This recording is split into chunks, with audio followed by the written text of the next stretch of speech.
आइए question number 51 पे चलते हैं।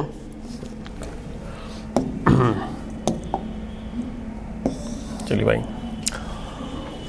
पोटेशियम डाइक्रोमेट K2Cr2O7 इन एसिडिक मीडियम H2SO4 ले लिया। ठीक है, हमने क्या किया, यहाँ पर सल्फर डाइऑक्साइड गैस को पास किया। देखिए होता क्या कि potassium dichromate in acidic medium is a powerful oxidising agent, जो दूसरों को ऑक्सीडाइज करता है, खुद का रिडक्शन करता है। ठीक है, तो यहाँ पे क्या बनेगा, यहाँ पे बनेगा K2SO4 प्लस Cr2SO4 का होल थ्राइस। ठीक है, क्वेश्चन ने आपसे सल्फर की चेंज ऑक्सीडेशन स्टेट पूछी है। यहाँ पे देखिए क्या होगा, यहाँ पे सल्फर की ऑक्सीडेशन स्टेट यहाँ पे होगी +4 होगी और यहाँ पे निकलेगी +6 आएगा। ठीक है, +4 से +6 में चेंजेस आ रहा है। आंसर क्या हो जाएगा, थर्ड आंसर। चलिए भाई आगे बढ़ते हैं।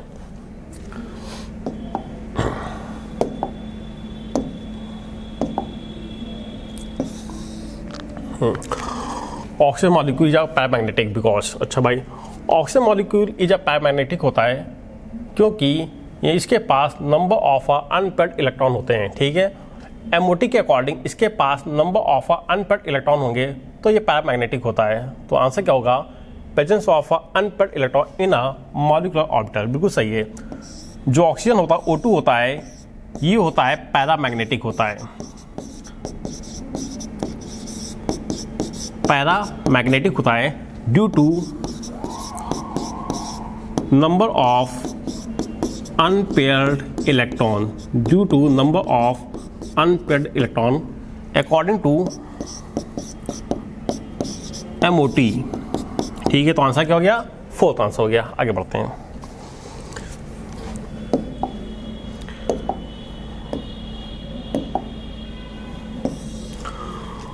हाँ भाई, solid NaCl is a bad conductor of electricity. जो सॉलिड NaCl होता है, ये एक बैड कंडक्टर होता है। ऐसा क्यों होता है, क्योंकि इसके पास कोई भी फ्री इलेक्ट्रॉन या फ्री आयन नहीं होते मूव करने के लिए, तो ये कहलाता है एक बैड कंडक्टर होता है। तो आंसर क्या हो जाएगा, in a solid, yes, third answer होगा, बिकॉज जो सॉलिड NaCl होता है इनके पास no free ions to move. तो आंसर क्या हो गया, थर्ड हो जाएगा। ठीक है, आगे बढ़ते हैं।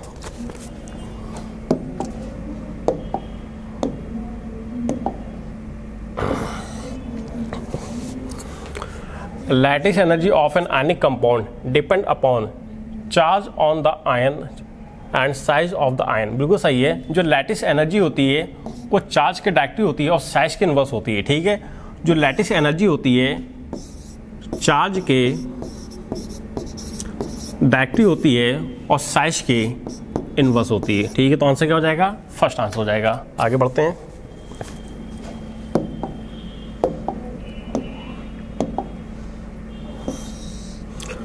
क्वेश्चन नंबर 55 पे चलते हैं। A number of ionic compound are insoluble in a water, this is because, देखिए अगर कोई आयनिक कंपाउंड वाटर में इनसोल्युबल है तो उसका रीजन क्या होता है कि lattice energy of ionic compound is a greater than hydration energy. यदि कोई आयनिक सॉलिड वाटर में इनसोल्युबल है तो उसकी लैटिस एनर्जी हाइड्रेशन एनर्जी से ज़्यादा होती है। ठीक है, तो आंसर क्या हो जाएगा इसका,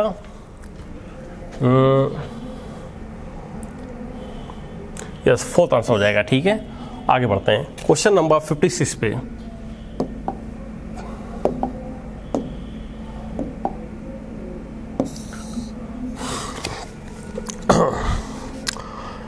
if a molecule X2 has a triple bond, then X will have the electronic configuration। एक कोई अननोन मॉलिक्यूल है, X2 है। क्वेश्चन कह रहा है कि इस अननोन मॉलिक्यूल के पास ट्रिपल बॉन्ड है। ठीक है, मतलब यहाँ पे ये दोनों एटम आपस में ट्रिपल बॉन्ड की हेल्प से जुड़े हैं। ठीक है, बताइए वो कौन सा एलिमेंट होगा। आइए, आंसर सेकंड होगा। ठीक है, यहाँ पे देखिए 1s2 2s2 2p3 यहाँ पे इसके पास टोटल नंबर ऑफ इलेक्ट्रॉन 7 आ रहे हैं, ठीक है। जो नाइट्रोजन होता है इसका एटॉमिक नंबर क्या होता है, 7 होता है, और जो नाइट्रोजन होता है नाइट्रोजन से ट्रिपल बॉन्ड की हेल्प से जुड़ा होता है, तो आंसर क्या हो जाएगा, 2 हो जाएगा, ठीक है। आइए आगे बढ़ते हैं।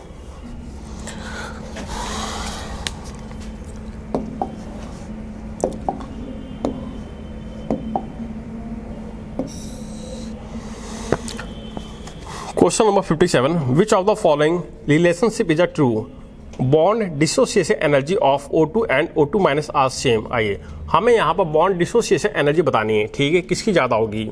आइए देखिए क्या होता है, क्या है कि जो बॉन्ड डिसोसिएशन एनर्जी होती है, यहाँ पे सबसे पहले आपको निकालना पड़ेगा bond order with the help of MOT, ठीक है। तो बॉन्ड ऑर्डर जो होता है ये बॉन्ड स्टैंड के डायरेक्टली होता है, ठीक है। जिसका बॉन्ड ऑर्डर ज़्यादा होगा उसका बॉन्ड स्ट्रेंथ ज़्यादा होगी। अगर बॉन्ड स्ट्रेंथ ज़्यादा है तो जाहिर सी बात है उसकी डिसोसिएशन एनर्जी भी ज़्यादा होगी, ठीक है, उसकी डिसोसिएशन एनर्जी भी ज़्यादा हो जाएगी, ठीक है। तो यहाँ पे आप MOT की हेल्प से बॉन्ड ऑर्डर निकालेंगे और जिसका बॉन्ड ऑर्डर ज़्यादा होगी उसकी बॉन्ड स्ट्रेंथ ज़्यादा होगी और तो डिसोसिएशन एनर्जी भी ज़्यादा होगी, ठीक है। आइए तो इसका आंसर क्या होगा, इसका आंसर हो जाएगा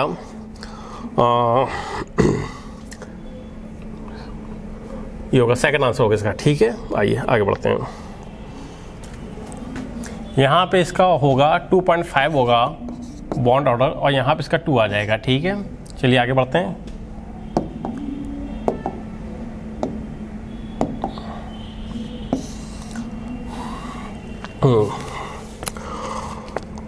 Molecule of hydrogen atom is a formed due to the overlapping of orbital of a 2 hydrogen atoms, ठीक है। यहाँ पर 2 हाइड्रोजन एटम ओवरलैप करके एक बॉन्ड का फॉर्मेशन कर रहे हैं, ठीक। आइए देखिए होता क्या है, जो हाइड्रोजन होता है इसके पास मात्र 1 इलेक्ट्रॉन होता है, इसका जो इलेक्ट्रॉनिक कन्फिगरेशन हो जाएगा वो होगा 1s1 होगा, ठीक है। ऐसे कैसी होती है, स्फेरिकल शेप होती है, ठीक है। यहाँ पे कितने 2 हाइड्रोजन है तो जाहिर सी बात है इसका भी इलेक्ट्रॉनिक कन्फिगरेशन क्या होगा, 1s1 होगा, ठीक है। ये दोनों एक दूसरे को ओवरलैप करेंगे तो H2 का फॉर्मेशन होगा, तो इनके बीच में एक बॉन्ड का फॉर्मेशन होगा और ये बना लेंगे अपना H2 मॉलिक्यूल, ठीक है। आइए देखिए यहाँ पे क्या होगा, यहाँ पे सिग्मा बॉन्ड का फॉर्मेशन होगा, ठीक है ना। ये दोनों एंड टू एंड ओवरलैप कर रहे हैं, ठीक है। तो आंसर क्या हो जाएगा, फर्स्ट आंसर हो जाएगा, ठीक है। हाइड्रोजन S सबसे लेना, स्पेरिकल होगी, 2 हाफ फीट एटॉमिक ऑर्बिटर एक दूसरे को ओवरलैप कर रहे हैं, तो आंसर क्या हो जाएगा, फर्स्ट आंसर हो जाएगा इसका, ठीक है। आइए आगे बढ़ते हैं।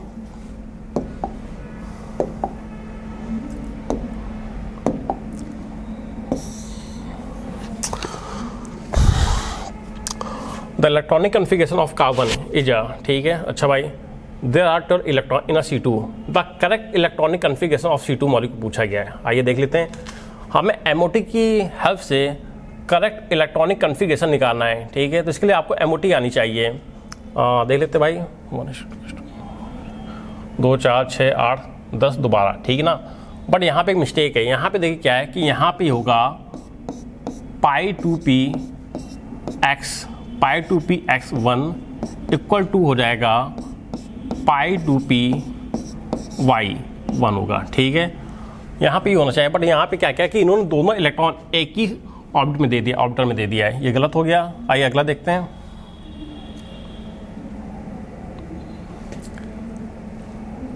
यस बिल्कुल सही है। 1 + 1 कितना हो गया भाई, 2 4 6 8 9 10 11 12, बिल्कुल सही है। आंसर क्या हो जाएगा, सेकंड होगा, ठीक है। आइए आगे बढ़ते हैं। क्वेश्चन नंबर 60 पे चलते हैं, ठीक है।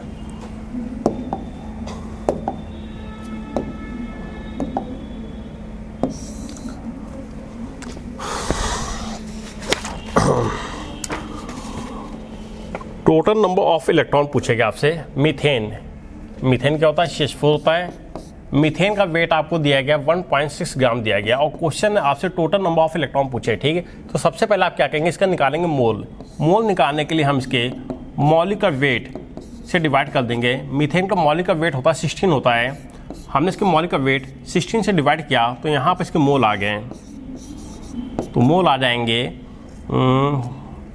1.6 बाई 16, तो मोल आ गया इसका 0.1 मोल आ गया। ठीक है, हमें क्या निकालना है, हमें निकालना है नंबर ऑफ इलेक्ट्रॉन निकालना है। मोल में यदि हम एवोगैड्रो नंबर 6 × 10⁻23 से मल्टीप्लाई कर देंगे तो निकल आएगा नंबर ऑफ मॉलिक्यूल। तो यहाँ पे इसका आ गया नंबर ऑफ मॉलिक्यूल आ जाएंगे 0.6 × 10⁻23 आ गया। ठीक है, बट क्वेश्चन ने आपसे नंबर ऑफ इलेक्ट्रॉन पूछे, तो यहाँ पे क्या करेंगे, मीथेन। ठीक है, आइए नंबर ऑफ इलेक्ट्रॉन निकाल लेते हैं। भाई कार्बन 4 हो गया, सॉरी कार्बन 6 होता है, कार्बन का एटॉमिक नंबर 6 होता है, 6 + 4, इसके पास आ गए 10 इलेक्ट्रॉन आ गए। ठीक है, तो यहाँ पे 10 इलेक्ट्रॉन से मल्टीप्लाई करेंगे तो आ जाएगा 6 × 10⁻23 इलेक्ट्रॉन आ जाएंगे। ठीक है, तो यहाँ से आपका नंबर ऑफ इलेक्ट्रॉन आ गया 6 × 10⁻23। आंसर क्या हो जाएगा, फर्स्ट आंसर होगा। ठीक है, आगे बढ़ते हैं, क्वेश्चन नंबर 61 पे चलते हैं।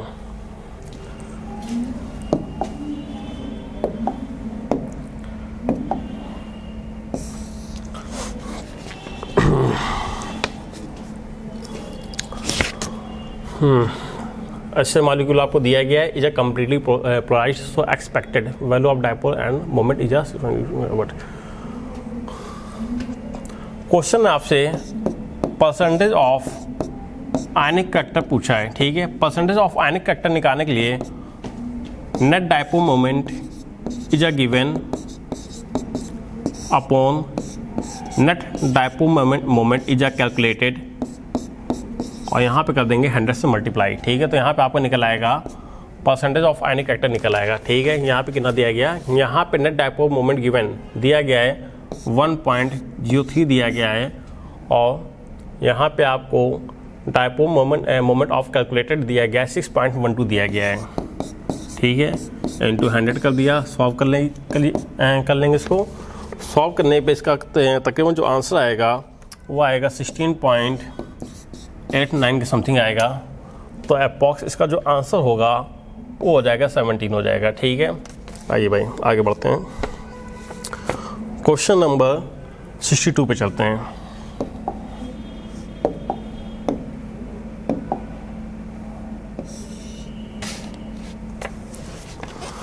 क्वेश्चन नंबर 62 पे चलते हैं। The bond angle in water molecule is nearly of a directed bond in a water forms of an angle of.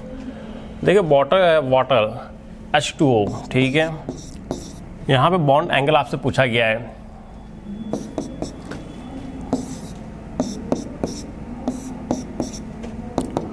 जो वाटर होता है इसके पास 2 लोन पेयर होते हैं। ठीक है, अगर इसका हाइब्रिडेशन हम लोग निकालें, इसका हाइब्रिडेशन क्या आ जाएगा, इसका 1 2 3 4, इसका हाइब्रिडेशन आ जाएगा sp3 आ जाएगा। क्या आएगा, sp3 आएगा। ठीक है, अगर हाइब्रिडेशन sp3 है तो यहाँ पर जो बॉन्ड एंगल होगा, तो यहाँ पर जो बॉन्ड एंगल होगा वो हो जाएगा 109.28 मिनट हो जाएगा। ठीक है, बट होता क्या है कि यहाँ पर लोन पेयर लगता है रिपल्सन, और लोन पेयर बॉन्ड पेयर लगता है रिपल्सन, जिसके कारण इसका जो बॉन्ड एंगल है थोड़ा सा कम हो जाता है, तो आंसर हो जाएगा इसका 4th आंसर हो जाएगा। ठीक है, आइए आगे बढ़ते हैं।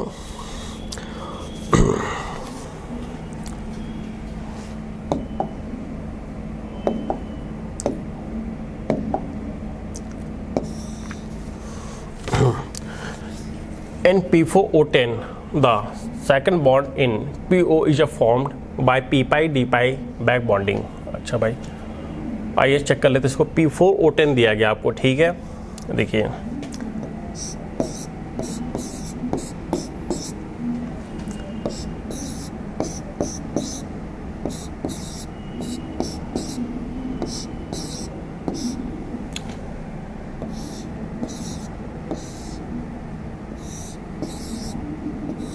ठीक है, और यहाँ पे क्या होगा, प्रत्येक कॉर्नर पे ऑक्सीजन लग जाएगा, 2 बॉन्ड की हेल्प से ऑक्सीजन लग जाएंगे प्रत्येक फॉस्फोरस पे। ये हो गया। ठीक है। आइए अब क्वेश्चन क्या कह रहा है कि second bond NPO is form by p pi d pi back bonding. ठीक है, आइए देखिए होता क्या है, फास्फोरस। ठीक है, जो फास्फोरस होता है यदि हम इसका इलेक्ट्रॉनिक कन्फिगरेशन करेंगे, पीरियड नंबर 3 का एलिमेंट है और ग्रुप नंबर होता है 5th। ठीक है, इसका यदि हम इलेक्ट्रॉनिक कन्फिगरेशन करेंगे तो आएगा 3s2 और 3p3 हो जाएगा। ठीक है, यहाँ पे देखिए, और इसके पास 3d भी होगा जो कि एम्प्टी होगा।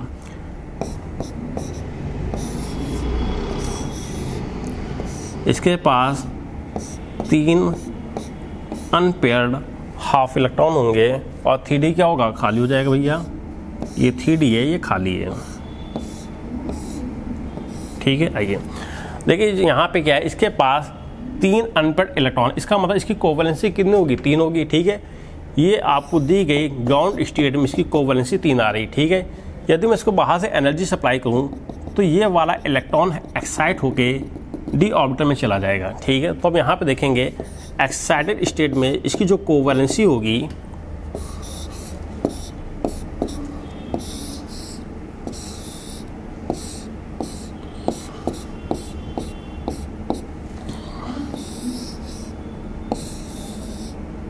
जगह कम है बोर्ड में थोड़ी सी, ये ठीक है, यहाँ पे आ गया। आइए अब देखिए एक्साइटेड स्टेट में इसकी जो मैक्सिमम कोवैलेंसी होगी वो 5 होगी। ठीक है, आइए चेक कर लीजिए। देखिए फास्फोरस ने 1 2 3 4 सिग्मा बॉन्ड बनाए हैं और 1 पाई बॉन्ड बनाए हैं। ठीक है, आइए यहाँ पे देखिए क्या होगा,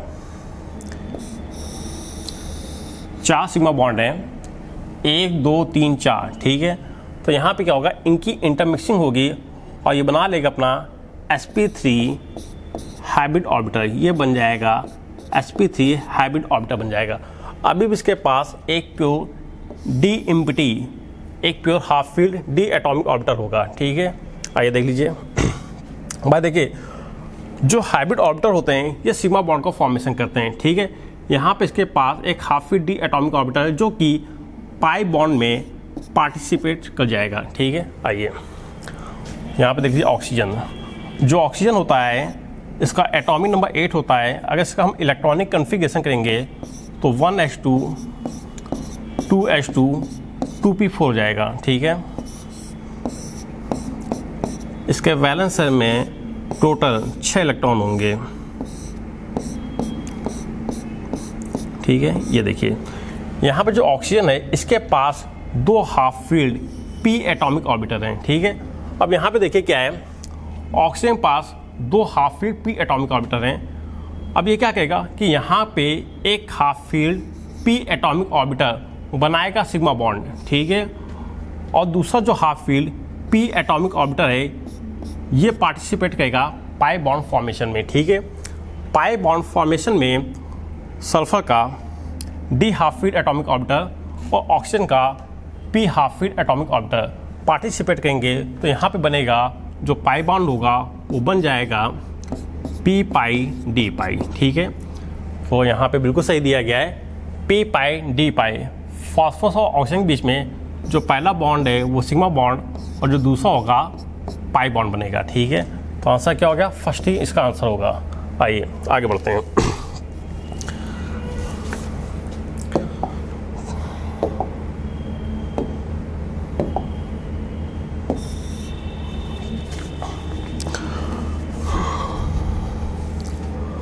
क्वेश्चन नंबर 64 पे चलते हैं। The number of type of bond between 2 carbon atom in a calcium carbide. Calcium carbide में 2 कार्बन एटम के बीच में बॉन्ड की संख्या, बॉन्ड पूछे गए हैं, कितने सिग्मा बॉन्ड बनेंगे और कितने पाई बॉन्ड बनेंगे। ठीक है, कैल्शियम कार्बाइड का फॉर्मूला क्या होता है, CaC2 होता है। ठीक है, आइए तो यहाँ पे भाई इसका जो स्ट्रक्चर बनेगा वो इस प्रकार से होगा, carbon to carbon triple bond होगा। अभी भी दोनों कार्बन के एक हाथ खाली हैं और यहाँ पे बीच में लग जाएगा कैल्शियम लग जाएगा। ठीक है, क्वेश्चन ने आपसे कार्बन टू कार्बन सिग्मा और पाई बॉन्ड पूछे हैं। ठीक है, कार्बन टू कार्बन जो पहला बॉन्ड होगा वो सिग्मा बॉन्ड कहलाएगा, बाकी के दोनों बॉन्ड कहलाएंगे पाई बॉन्ड कहलाएंगे। ठीक है, तो 1 sigma 2 pi bond. 1 sigma 2 pi bond. Answer क्या हो गया? फर्स्ट आंसर होगा। आइए आगे बढ़ते हैं।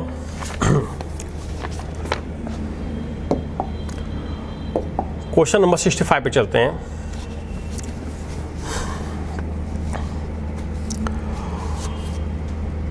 Balance equation for combustion of methane is given. आपको यहाँ पे balance equation combustion of methane की दी गई है और क्वेश्चन ने आपसे कुछ बातें पूछी यहाँ पे, जो कि हमें यहाँ पे क्या बताना, हमें यहाँ पे नॉट करेक्ट स्टेटमेंट बताना है। हमें यहाँ पे देखना है नॉट करेक्ट स्टेटमेंट। चलिए भाई चेक कर लेते हैं। पहला ऑप्शन 1 मोल ऑफ मीथेन, बिल्कुल सही। 1 mole of methane react with 2 mole of oxygen, react with 2 mole of oxygen, सही है। To give 1 mole of CO2, 1 mole of CO2 दे रहा है, बिल्कुल सही है। And 2 mole of water, 2 mole of water दे रहा है, बिल्कुल सही है। यहाँ पे गैसेस फॉर्म में दिया गया वाटर। अच्छा भाई बिल्कुल सही है। अगला क्या है? 1 molecule of methane, 1 molecule of methane react with 2 molecule of oxygen, बिल्कुल सही है। To give 1 molecule of CO2, बिल्कुल सही है। And 2 mole of molecule of water, बिल्कुल सही दिया गया है। अगला देखते हैं क्या है? 22.4 लीटर ऑफ मीथेन। देखिए एक मोल का जो वॉल्यूम होगा वो होता है 22.4 लीटर, तो बिल्कुल सही दिया है। 22.4 litre of methane react with 44.8 litre of oxygen. Oxygen के यहाँ पे 2 मोल दिए गए। 2 मोल का मतलब होगा कि ऑक्सीजन का जो वॉल्यूम होगा वो होगा 44.8 लीटर, बिल्कुल सही है। Of oxygen to give 44.8 litre of CO2, गलत हो गया। यहाँ पर CO2 का 1 मोल दिया गया ना। 1 मोल का मतलब होता है कि यहाँ पे CO2 गैस का जो वॉल्यूम होगा वो 22.4 लीटर होगा, ना कि 44.8 लीटर, ठीक है। तो हमसे रॉन्ग स्टेटमेंट पूछा गया था, आंसर हो जाएगा थर्ड, ठीक है। आगे बढ़ते हैं। क्वेश्चन नंबर 66 पे चलते हैं। आइए। N2O is isoelectronic to CO2 and N3-1. Which of the following is the structure of N2O? अच्छा भाई, N2O 14 और 8 24 हो गया, 16 और 6 और 16 6 24 हो गया, 14 21 22 हो गया, ठीक है। आइए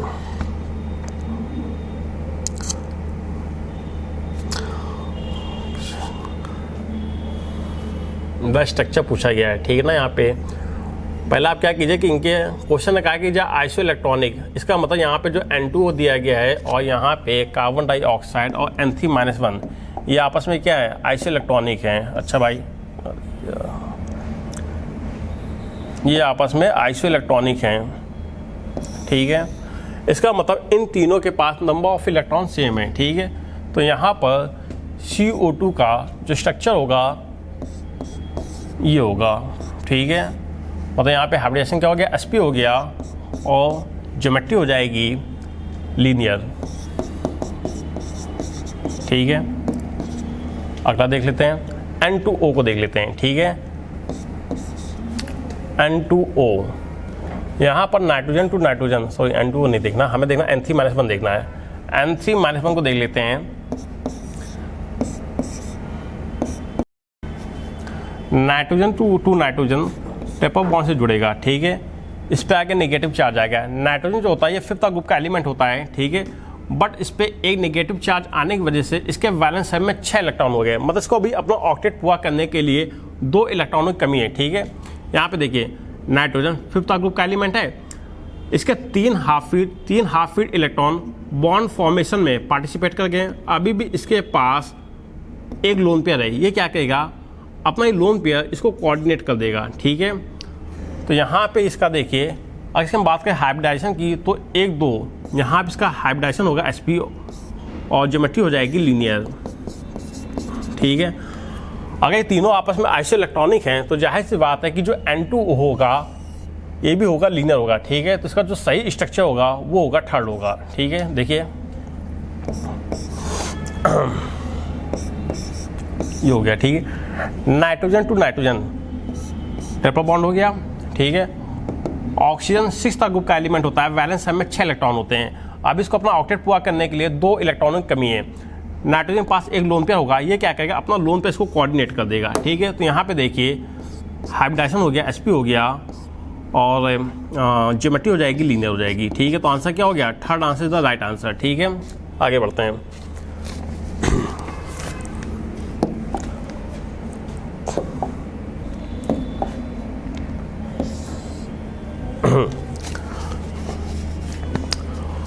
A molecule X has 4 sigma bond formed by the overlap of sp2 and s orbital, 1 sigma bond formed by sp2 and sp2 orbital, 1 pi bond formed by px and pz orbital, ठीक है। सबसे पहले हमें क्या करना है, सबसे पहले हमें यहाँ पर 4 सिग्मा बॉन्ड बनाने जो कि sp2 एंड s की ओवरलैपिंग से बनेंगे, ठीक है। आइए देख लेते हैं। तो भाई हमने क्या किया, कार्बन टू कार्बन हमने यहाँ पर ले लिया, डबल बॉन्ड ले लिया, ठीक है। अभी भी दोनों कार्बन की 2-2 वैलेंसी खाली हैं और यहाँ पर ईच वैलेंसी से लग जाएगा हाइड्रोजन, ठीक है। आइए चलिए आइए चेक कर लेते हैं। देखिए मैं यहाँ पे कर दे रहा हूँ जगह कम, वहाँ पे कार्बन, ठीक है। कार्बन का एटॉमिक नंबर 6 होता है, 1s2 2s2 2p2 हो गया। वैलेंस में 4 इलेक्ट्रॉन हो गए,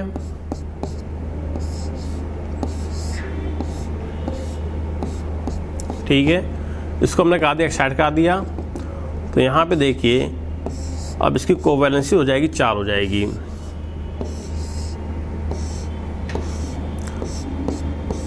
कार्बन जो होता है सेकंड पीरियड का एलिमेंट होता है, इसके पास 2D नहीं होता है, ठीक है ना। आइए अब यहाँ पे देखिए कार्बन की कोवैलेंसी कितनी हो गई, 4 हो गई। इसका मतलब 4 कोवैलेंट बॉन्ड बना सकता है, ठीक है। आइए 1 2 3 और 4, यहाँ पे देखिए इसने 3 सिग्मा बॉन्ड बनाए हैं, ठीक है। हमने क्या किया, मतलब 3 सिग्मा बॉन्ड बने, तो यहाँ पे क्या हो जाएगा, इसकी इंटरमिक्सिंग होगी। तो यहाँ पे इसका जो हाइब्रिड ऑर्बिटर होगा वो हो जाएगा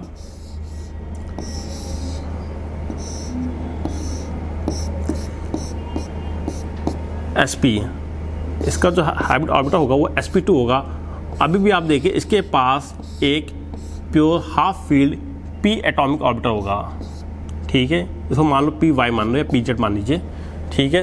आइए अब यहाँ पे देखिए क्या है, ये आ गया आपका हाइब्रिड ऑर्बिटर आ गया, ठीक है। जो हाइब्रिड ऑर्बिटर होते हैं वो सिग्मा बॉन्ड के फॉर्मेशन में पार्टिसिपेट करते हैं, ठीक है। आइए तो यहाँ पे देखिए हाइड्रोजन को देख लीजिए, यहाँ पे दिखा देते हैं। हाइड्रोजन इसके पास 1 इलेक्ट्रॉन होगा, तो यहाँ पे हो जाएगा 1s1 हो जाएगा, ठीक है। आइए अब यहाँ पे देखिए sp2 और s की ओवरलैपिंग होने से 4 सिग्मा बॉन्ड का फॉर्मेशन हो रहा है। यहाँ पे देखिए इसको आप चेक कर लीजिए, ये कार्बन, ठीक है। अच्छा भाई यहाँ पे कार्बन ने 3 सिग्मा बॉन्ड बनाए ना, तो ये हो गया एक sp2 ये हो गया, एक sp2 ये हो गया, ठीक है। यहाँ पे देखिए एक sp2 ये हो गया और एक sp2 ये हो गया, ठीक है। और जो बीच में एक बॉन्ड बनाए ये भी sp2 से बनाए, ठीक। आइए अब यहाँ पे देखिए, अब यहाँ पे प्रत्येक कॉर्नर पे आएगा और आके हाइड्रोजन अटैक करेगा इस प्रकार से।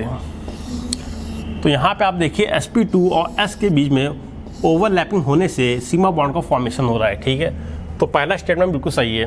अगला देखते हैं, 1 sigma bond form by sp2 and sp2 orbiter, ठीक है। यहाँ पर देखिए carbon to carbon sigma bond का फॉर्मेशन हो रहा है।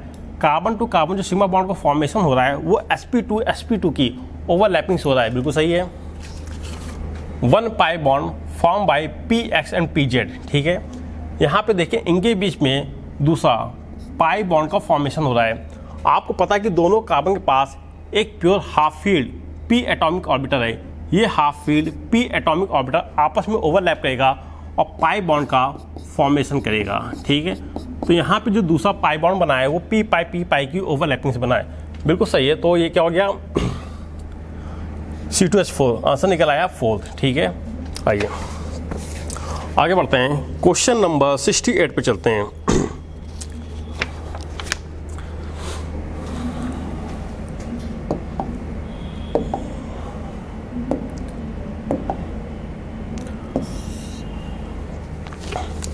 In the reaction reducing agent आपसे पूछा गया है, ठीक है। निकाल लीजिए भाई क्या होगा, डाइक्रोमेट आपको दिया गया है 4 दूना 8, 8 में से 2 गया 6। यहाँ पे इसकी कार्बन की ऑक्सीडेशन स्टेट आ जाएगी +3 आ जाएगी, ठीक है। और क्या होगा भाई, यहाँ पर मैग्नीज की ऑक्सीडेशन स्टेट आ जाएगी +7 आएगी, ठीक है। और यहाँ पे देखिए मैग्नीज की ऑक्सीडेशन स्टेट कितनी आ रही है, +2 आ रही है। मतलब मैग्नीज का +7 से +2 पे जा रहा है ना, इसका रिडक्शन हो गया। इसका मतलब ये क्या होगा, ये हो जाएगा रिड्यूसिंग एजेंट, ठीक है। रिड्यूसिंग एजेंट वो होते हैं जो दूसरे को रिड्यूस करते हैं, खुद को ऑक्सीडाइज करते हैं, ठीक है। तो आंसर क्या हो जाएगा, C2O4 2-, ये कहलाएगा रिड्यूसिंग एजेंट, ठीक। आगे बढ़ते हैं, क्वेश्चन नंबर 69 पे चलते हैं।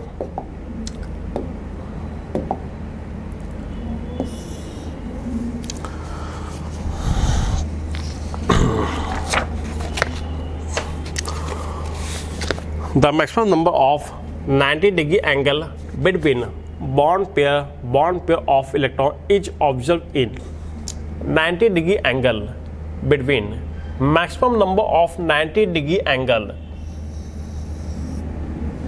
ठीक है। DsP3 sp3d DsP2 sp3d2, yes 4th answer होगा, ठीक है। आइए sp3d2, ठीक है ना, ये जो होता है स्क्वायर बाई पिरामिडल होता है।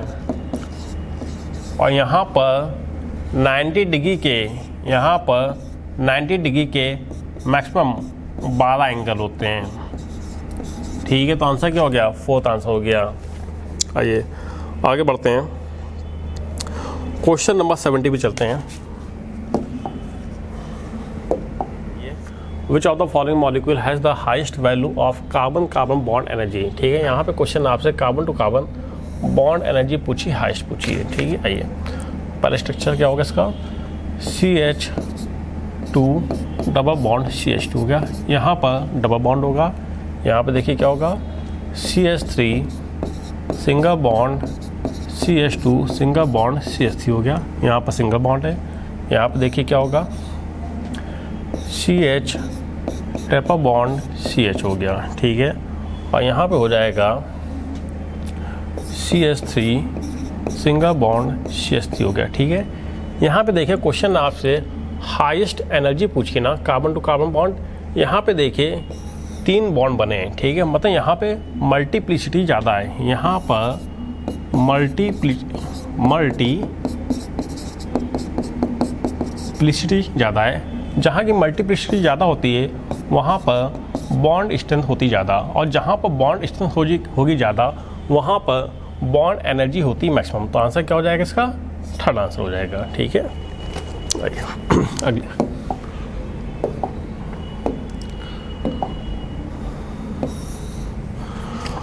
Question number 71, in which of the following compound nitrogen highest oxidation state.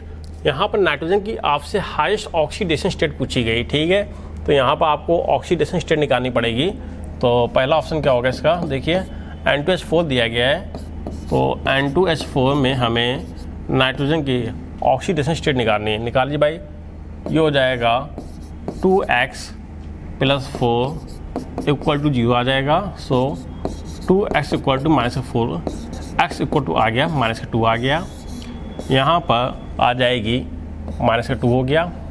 अगला देख लेते हैं, सेकंड वाला ऑप्शन NH3 x + 3 = 0, सो x बराबर आ जाएगा -3।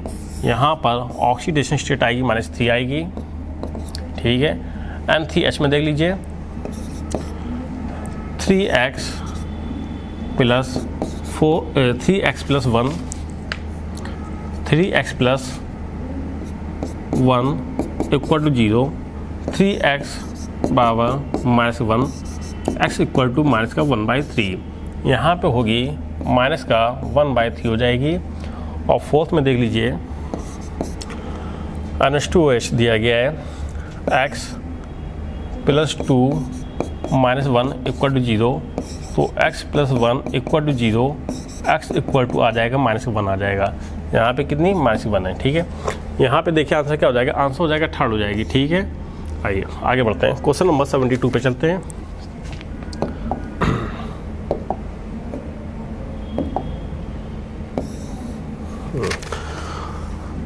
विच of the following molecule has the longest nitrogen nitrogen bond. ठीक है, लॉन्गेस्ट नाइट्रोजन नाइट्रोजन बॉन्ड पूछा गया है, N2H4 दिया गया है। आइए पहला देख लेते हैं ऑप्शन N2H4।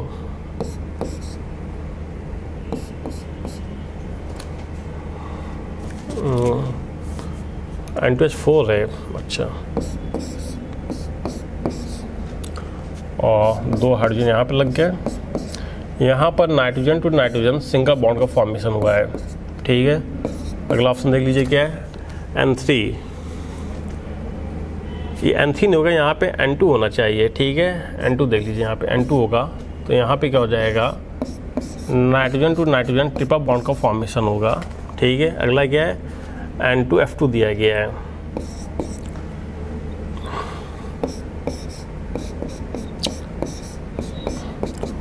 और यहाँ पर nitrogen to nitrogen triple bond है। ठीक है ना, यहाँ पे क्या होगा, यहाँ पे एक एक्शन लगा लीजिएगा आप लोग, यहाँ पे N3 नहीं होगा, यहाँ पे N3-1 होगा। ठीक है ना, तो यहाँ पे इसका जो स्ट्रक्चर बनेगा वो आ जाएगा, ये आएगा।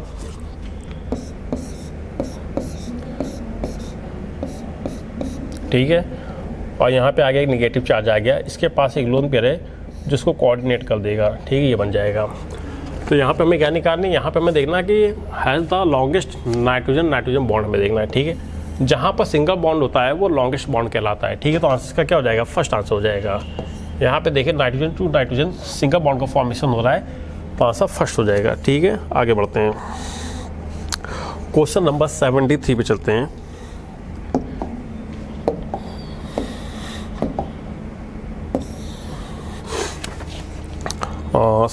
इन which of the following species the bond is non directional.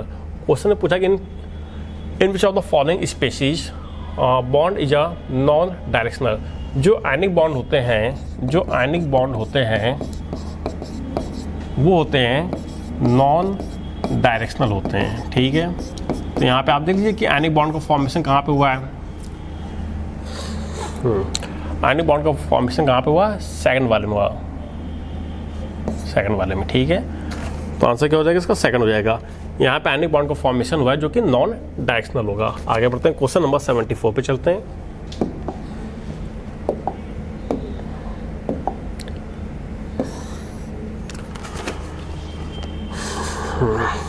If one mole of N2H4 lost an electron to give a new nitrogen compound for the same oxidation state of a hydrogen atom, what is the oxidation number of a nitrogen atom? ठीक है, question कह रहा है कि हमारे पास N2H4 का एक compound है जो अपने अंदर से 10 इलेक्ट्रॉन को लूज कर रहा है। ठीक है, तो बताइए यहाँ पर पॉसिबल प्रोडक्ट क्या होगा, ये पूछा गया है। ठीक है, what is the oxidation number of a nitrogen atom. यहाँ पर आपसे पॉसिबल प्रोडक्ट की ऑक्सीडेशन नंबर पूछी गई। ठीक है, तो सबसे पहले आप क्या कहेंगे, यहाँ पर नाइट्रोजन की आप ऑक्सीडेशन नंबर निकाल लीजिए। ठीक है, तो यहाँ पर आ जाएगी 2x + 4 = 0, 2x = -4, x = -2 आ जाएगा। यहाँ पर नाइट्रोजन की ऑक्सीडेशन स्टेट आ जाएगी -2 आ जाएगी। ठीक है, आइए देखिए नाइट्रोजन की ऑक्सीडेशन स्टेट कितनी, -2 है ना। नाइट्रोजन के 2 मोल एटम 10 मोल ऑफ इलेक्ट्रॉन को लूज कर रहे हैं। अगर 2 मोल एटम 10 मोल ऑफ इलेक्ट्रॉन को निकाल रहे हैं तो 1 मोल एटम 5 मोल इलेक्ट्रॉन को निकालेगा। ठीक है, नाइट्रोजन पे चार्ज कितना था, -2 था। जब इसने अपने अंदर से 5 मोल इलेक्ट्रॉन को निकाल दिया तो इस पर चार्ज आ गया +5 आ गया। ठीक है, तो यहाँ पर इसकी ऑक्सीडेशन स्टेट आ जाएगी +3। आंसर दिया गया, हाँ सेकंड आंसर होगा। आइए चलिए आगे बढ़ते हैं, क्वेश्चन नंबर 75।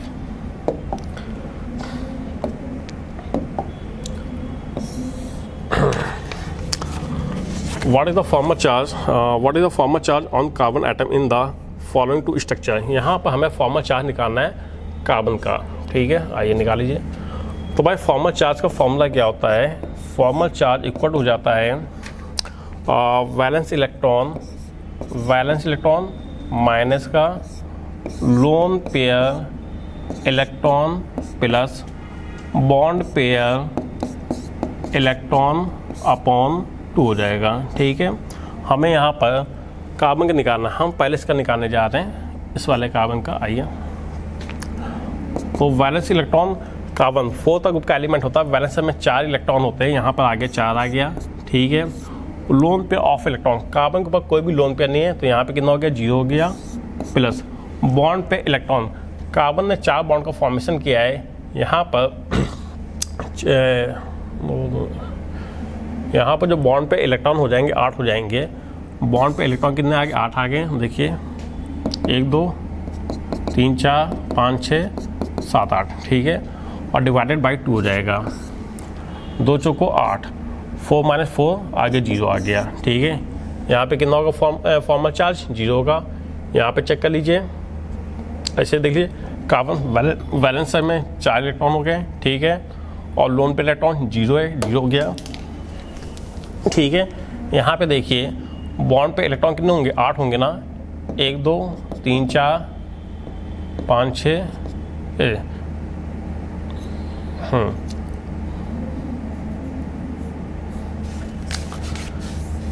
आइए 1 2 3 4 5 6 7 8, ठीक है। तो यहाँ पर बॉन्ड पे इलेक्ट्रॉन कितना आ गया, 8 आ गया, 2 से डिवाइड किया तो आ गया 4 आ गया, ठीक है। 4 से 4 गया, 0 हो गया, तो आंसर क्या हो जाएगा, सेकंड आंसर हो जाएगा, ठीक है। यहाँ भी 0 होगा, वहाँ भी 0 होगा। आइए आगे बढ़ते हैं। The electronic configuration of 4 atom are given in bracket, ठीक है।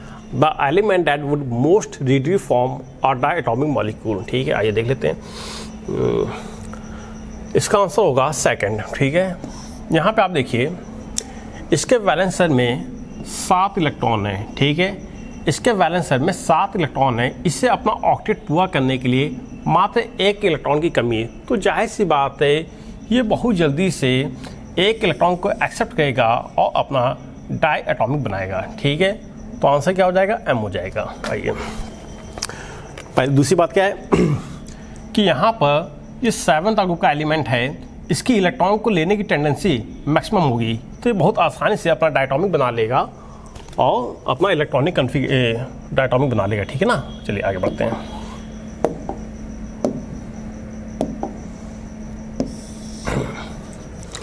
क्वेश्चन नंबर 77 पे चलते हैं।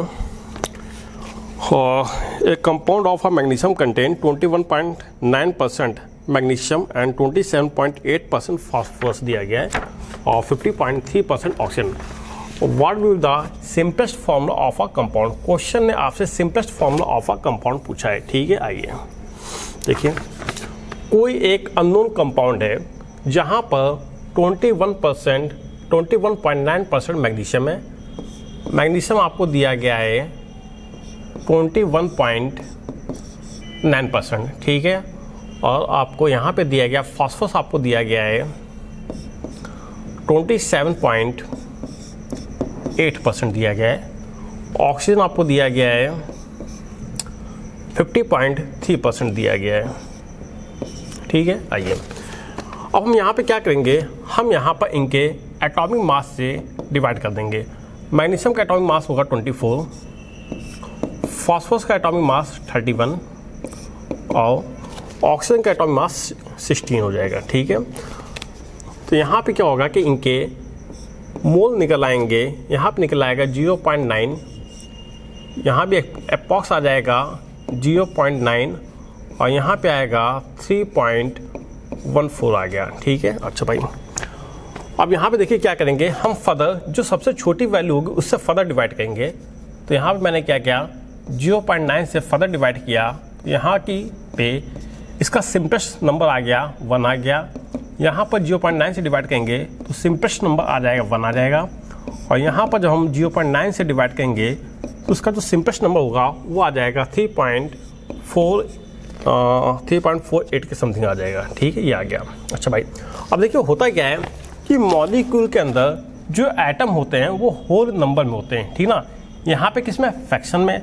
अब इनको होल नंबर में कन्वर्ट करने के लिए किसी कॉमन वैल्यू से मल्टीप्लाई कर देंगे। तो हमने क्या किया, सब में 2 से मल्टीप्लाई कर दिया, ठीक है। तो यहाँ पे 2 आ जाएगा, यहाँ पर 2 आ जाएगा और यहाँ पे अप्रॉक्स 7 आ जाएगा, ठीक है। तो यहाँ पे जो सिंपलेस्ट फॉर्मूला हो वो आ जाएगा Mg2P2O7, ठीक है। क्या होगा आंसर, फर्स्ट आंसर होगा। चलिए भाई आगे बढ़ते हैं।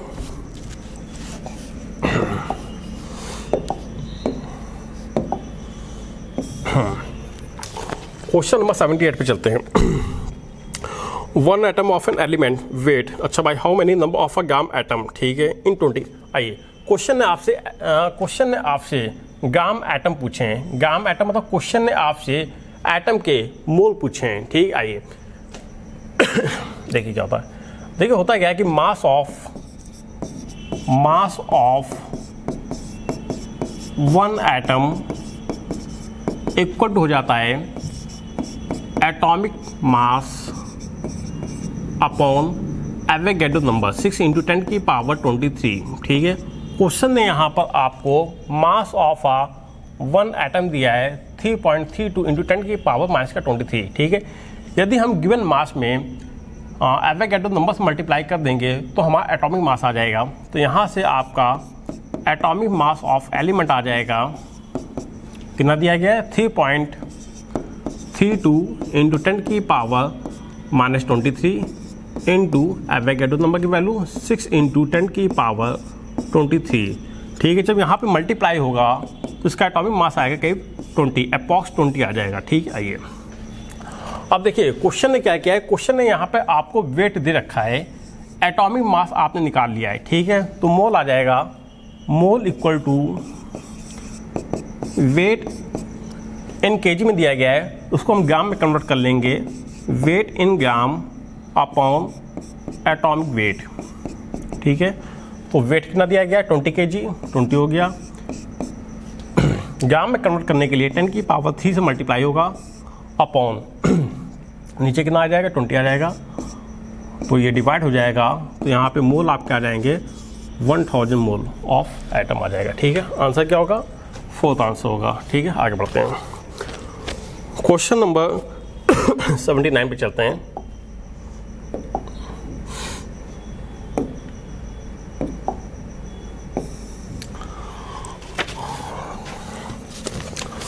Volume of water should be added. आइए क्वेश्चन कह रहा है कि हमारे पास एक सॉल्यूशन है, सोडियम हाइड्रोक्साइड का, जहां पर आपको इनिशियल वॉल्यूम दिया गया है, 300 ml, ठीक है। जब इसका इनिशियल वॉल्यूम 300 ml था, उस समय इस सॉल्यूशन की जो कंसंट्रेशन M1 है वो दी गई आपको 0.5 मोलर दिया गया है, ठीक है। अच्छा भाई यहाँ पे देखिए क्वेश्चन आपको एक इन्फॉर्मेशन दिए कि 10 मिलीग्राम पर ml है, ठीक है, 10 मिलीग्राम पर ml। एक्चुअल में जो आपको इन्फॉर्मेशन दी गई है, ये आपको इन्फॉर्मेशन दी गई है कंसंट्रेशन M2 की दी गई है, ठीक है। आइए देखिए 10 मिलीग्राम पर ml, ठीक है। तो यहाँ पे आप इसकी मोलरिटी निकाल लेंगे, यहाँ पे निकाल लेते हैं, और 10 मिलीग्राम, ठीक है ना। तो पहले मोलरिटी निकालने के लिए मोल अपॉन वॉल्यूम हो गया, ठीक है। ml में तो यहाँ 1000 हो जाएगा। मोल पहले निकाले, मोल निकालने के वेट कितना दिया गया, 10 मिलीग्राम, मिलीग्राम को ग्राम में कन्वर्ट करेंगे तो 10⁻³ हो गया अपॉन, ठीक है। सोडियम हाइड्रोक्साइड का मॉलिक्यूलर वेट हो गया 40 हो गया। सॉल्व किया तो ये आ गया 10⁻⁴, ये आपको मोल आ गया हमें। अब यहाँ पे आप क्या कहेंगे, यहाँ पे आप रख देंगे वॉल्यूम, वॉल्यूम कितना है, पर ml वॉल्यूम दिया गया, तो यहाँ 1000 हो जाएगा, मल्टीप्लाई हो जाएगा, ठीक है। आइए तो भाई यहाँ पे क्या आ जाएगा, यहाँ पे आ जाएगा 1/4 आ जाएगा, ठीक है। इसको सॉल्व कर लेंगे तो यहाँ पे मोलरिटी आ जाएगी 0.25 मोलर आ गया, ठीक है। तो यहाँ पे आपको M2 की जानकारी दी गई है 0.25, ठीक है। अब क्वेश्चन आपसे ये कहा कि बताइए यहाँ पे हम कितना वाटर ऐड करें कि इसकी कंसंट्रेशन 0.25 हो जाए, ठीक है। आइए तो यहाँ पे क्या हो जाएगा, M2 equal to M1 into V1 upon, और यहाँ पे आ जाएगा डेल्टा V आ जाएगा, डेल्टा V, ठीक है। या आप यहाँ पे ये भी कह सकते हो कि V2 कह लो, ज़्यादा बेटर रहेगा। तो यहाँ पे जो फाइनल वॉल्यूम होगा V2 होगा, ठीक है। तो V2 इक्वल टू हो जाता है डेल्टा V प्लस V1, ठीक है, ये आ गया। आइए वैल्यू पुटअप कर दीजिए, M2 की वैल्यू कितनी है 0.25 रखिए, 0.25 हो गया equal to M1 into V1, M1 into V1, M1 कितना है 0.5 है, ये हो गया, V1 दिया गया 300 है upon delta V plus V1 300 हो गया। ठीक, इसको सॉल्व कर लेंगे आप। तो यहाँ पे मैं इधर कर दे रहा हूँ, तो 0.5 का 300 मल्टीप्लाई करेंगे तो ये हो जाएगा 150 हो जाएगा, 15 हो जाएगा, 150 हो जाएगा, 150 हो जाएगा, और यहाँ पे मल्टीप्लाई कीजिएगा आप। ठीक है, तो ये कितना हो जाएगा 0.2। ठीक है, तो भाई यहाँ पे मल्टीप्लाई आप कीजिए, तो यहाँ पे जब आप मल्टीप्लाई करेंगे तो ये आ जाएगा 75 प्लस 0.25V इक्वल टू आ गया 150 आ गया। ठीक है,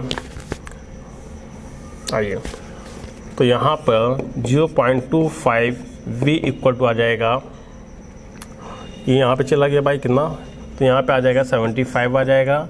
ठीक है, ये डेल्टा V और डेल्टा V है, मैं यहाँ पे डेल्टा लगा दे रहा हूँ। ठीक है, तो यहाँ पे आ जाएगा डेल्टा V आ जाएगा आपका 75 बाई 0.25। ठीक है, इसको सॉल्व कर लेंगे तो ये आपका आ जाएगा 300।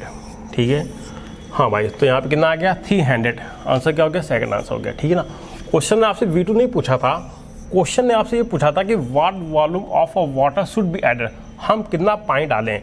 तो जो फाइनल V2 आएगा वो तो आएगा 600 आएगा ना, इसमें से V2 कितना हो जाएगा 300 हो जाएगा। ठीक है ना, चेंज वॉल्यूम कितना आ जाएगा 300 आ जाएगा। ठीक है, आइए आगे बढ़ते हैं। क्वेश्चन नंबर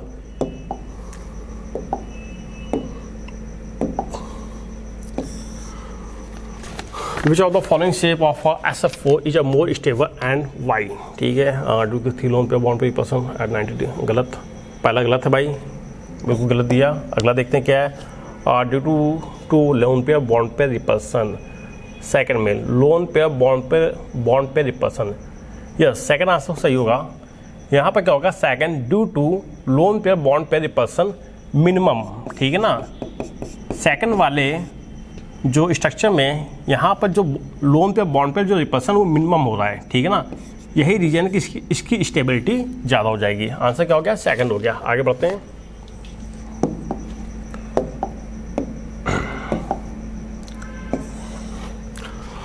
मैचिंग का क्वेश्चन है, देख लीजिए भाई। भाई ये हो जाएगा आपका स्क्वायर बाय पैरामीटर, तो इसका तो हो जाएगा भाई फोर्थ हो जाएगा, ये फोर्थ हो गया। ठीक है, और यहाँ पे देखिए बी क्या है भाई, ये बनाएगा आपका टेट्राहेड्रल बनाएगा, ये हो जाएगा फर्स्ट हो जाएगा। ठीक है, इसको देख लीजिए भाई, ये बनाएगा आपका ट्राइगोनल बाइपिरामिडल बना देगा, तो ये तो हो जाएगा सेकंड हो जाएगा।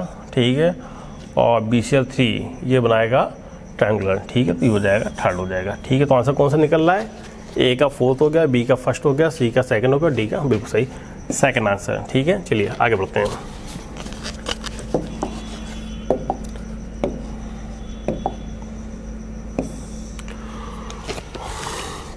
0.2 gram of an acid required 20 ml of a decinormal sodium hydroxide to complete neutralization the equivalent weight of a acid. Question है आपसे एसिड का इक्विवेलेंट वेट पूछा है। ठीक है, आइए, ये कोई एक अननोन एसिड है जो कि पूरी तरीके से ख़त्म हो रहा है सोडियम हाइड्रोक्साइड के साथ। ठीक है, यहाँ पे क्या हो रहा है, कंप्लीट न्यूट्रलाइजेशन हो रहा है। तो यहाँ पे हम क्या करेंगे, यहाँ पे निकाल लेंगे milligram equivalent of acid equal to milligram equivalent of sodium hydroxide. ठीक है, आइए भाई मिलीग्राम इक्विवेलेंट आपको निकालना है, तो क्या हो जाएगा, wait in gram upon equivalent weight. ठीक है, मिलीग्राम निकालते हैं, यहाँ 1000 से हो जाएगा, मल्टीप्लाई हो जाएगा, इक्वल टू यहाँ पे नॉर्मलिटी दिएगा, वॉल्यूम दिएगा, नॉर्मलिटी इंटू वॉल्यूम हो गया। ठीक है, वेट कितना है 0.2 है, रखिए 0.2 हो गया, अपॉन इक्विवेलेंट वेट हमें निकालना है इंटू 1000 हो गया, इक्वल टू नॉर्मलिटी कितनी दी गई है 20 ml, वॉल्यूम दिएगा, नॉर्मलिटी डेसी नॉर्मल है। ठीक है, तो 1/10 नॉर्मलिटी दी गई है, वॉल्यूम कितना है 20 ml। ठीक है, सॉल्व कर लीजिए इसको भाई, 2 टाइम्स, ठीक है। तो यहाँ से ये कितने आ गया 500, ठीक है। 500 का 0.2 में मल्टीप्लाई हो जाएगा तो आ जाएगा 100 ग्राम।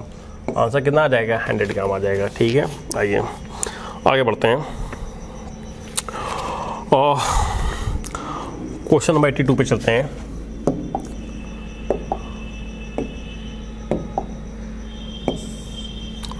How many orbital are singly occupied in O2 molecule, ठीक है।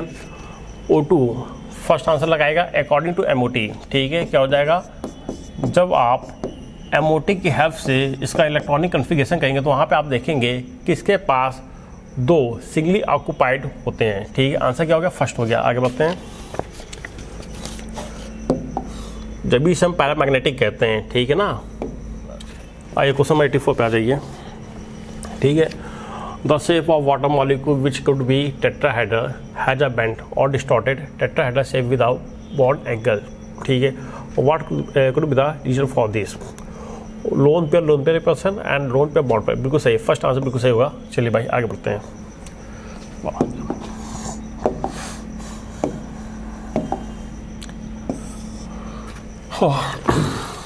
The dipole moment in case of BF2 is 0, ठीक है, बिल्कुल सही। Dipole moment in case of BF2 is 0, ठीक है। अच्छा भाई, the 2 equal bond dipole point in opposite direction. आइए देखिए क्या है BeF2, ठीक है।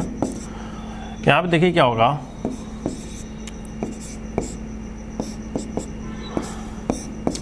इसका हाइब्रिडेशन हो जाएगा sp हो जाएगी और ज्योमेट्री हो जाएगी लीनियर, ठीक है ना। यहाँ पे अपन बात करते हैं पोलर की, तो यहाँ पे देखिए प्लस टू माइनस, ठीक है, प्लस टू माइनस एक दूसरे का अपोजिट डायरेक्शन जा रहे हैं, कैंसिल आउट कर देगा तो नेट डायपोल मूवमेंट हो जाएगा 0। तो इसका आंसर क्या हो, एडजस्टमेंट भी सही दिया है और रीजन भी बिल्कुल सही दिया है, तो आंसर क्या हो जाएगा, फर्स्ट हो जाएगा, ठीक है। आगे बढ़ते हैं।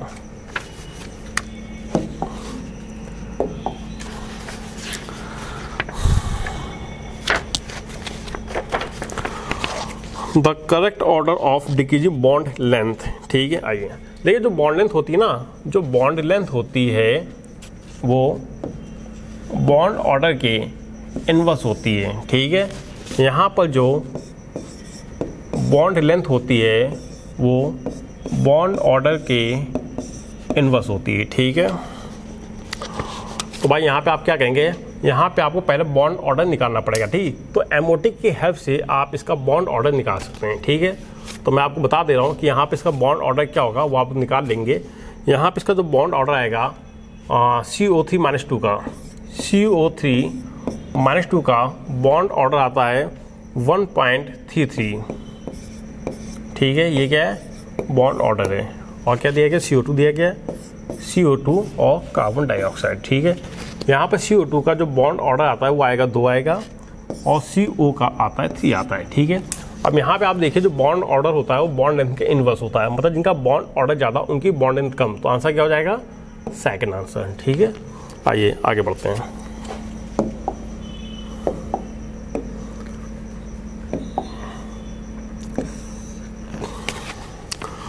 Two element P and Q combine to form a compound if P has a 2 and Q has a 6 electron, ठीक है, in their outermost shell, ठीक है। एक P है और दूसरा Q है। इनके वैलेंस सेल में, P के वैलेंस सेल में 2 इलेक्ट्रॉन है और Q के वैलेंस सेल में 6 इलेक्ट्रॉन है, ठीक है। आइए देखिए क्या होगा, ये अपने अंदर से 2 इलेक्ट्रॉन को निकालेगा तो P पे चार्ज आ जाएगा, प्लस का 2 आ जाएगा। जो Q है इसके 2 इलेक्ट्रॉन को एक्सेप्ट करेगा, इस पर चार्ज आ जाएगा, माइनस के 2 आ जाएगा, ठीक है। दोनों पे लगेगा फोर्स ऑफ अट्रैक्शन, दोनों का मैग्नीट्यूड सेम है, तो यहाँ पे इनके बीच में फॉर्मूला बन जाएगा PQ बन जाएगा, ठीक है। आंसर क्या हो गया, फर्स्ट आंसर होगा। आइए आगे बढ़ते हैं।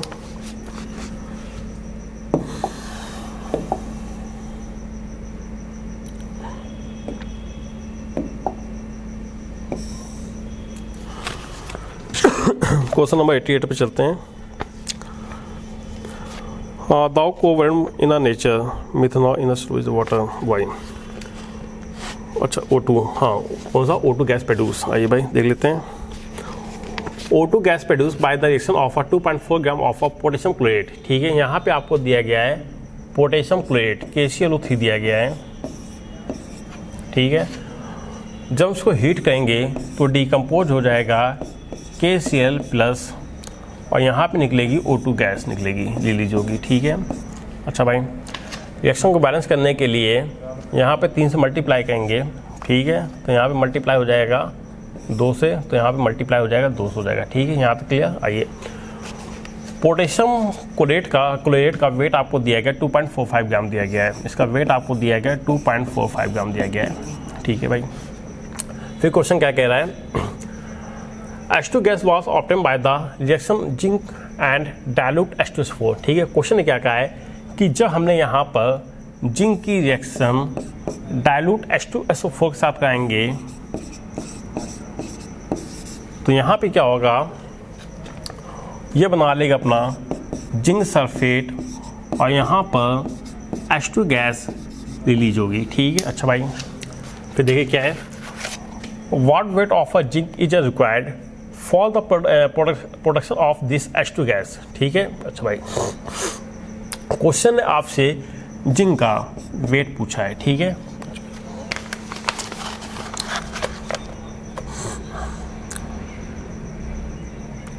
आइए भाई, यहाँ पे हमें जिंक का वेट निकालना है। यदि हमें किसी प्रकार से इनमें से किसी एक की जानकारी मिल जाए तो हमारा जिंक का वेट आ जाएगा, ठीक ना। अब यहाँ पे आप देखिए, जब पोटेशियम क्लोरेट का डिकम्पोजिशन हुआ तो यहाँ पे O2 गैस निकलेगी, ठीक है ना। अच्छा भाई, यहाँ पे O2 गैस जो निकली है और जब यहाँ पर ये रिएक्शन हुई तो यहाँ पर H2 गैस निकली है, ठीक है।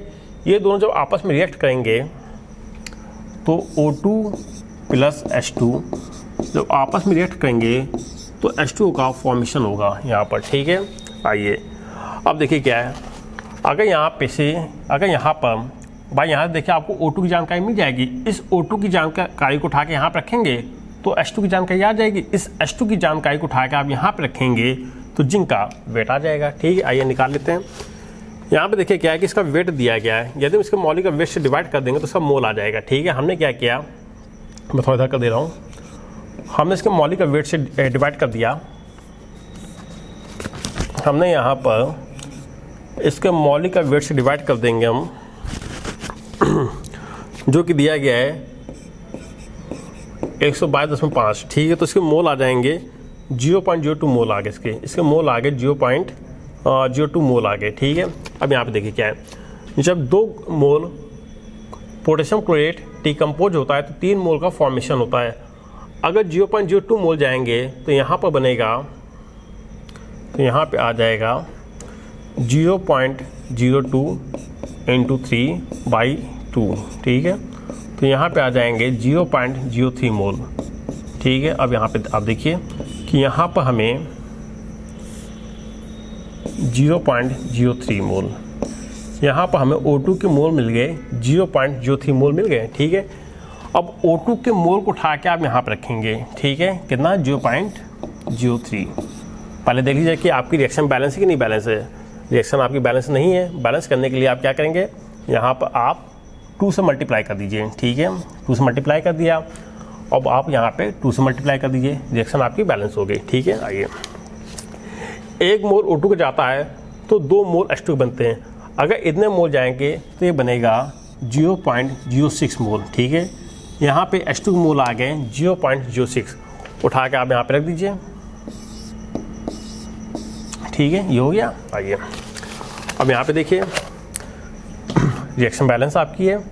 जब 1 मोल H2 का जाता है, जब 1 मोल H2 का बनता है तो 1 मोल जिंक का डिकम्पोज होता है। अगर इतने मोल H2 के बनेंगे तो जिंक के भी इतने मोल तो डिकम्पोज होंगे। तो यहाँ से आपके जिंक के मोल आ गए 0.06 आ गए, ठीक है। मोल आ गया। मोल इक्वल टू होता है wait in gram upon atomic weight, ठीक है। अब जिंक के एटॉमिक वेट से आप मल्टीप्लाई कर दें तो वेट आ जाएगा। तो weight in gram equal to 0.06 × 65, ठीक है। मल्टीप्लाई कर देंगे तो यहाँ से आपका वेट आ जाएगा, ठीक है। अप्रॉक्स आंसर आएगा 4 ग्राम इसके समथिंग। आंसर क्या हो जाएगा, 3rd हो जाएगा, ठीक है। आगे बढ़ते हैं।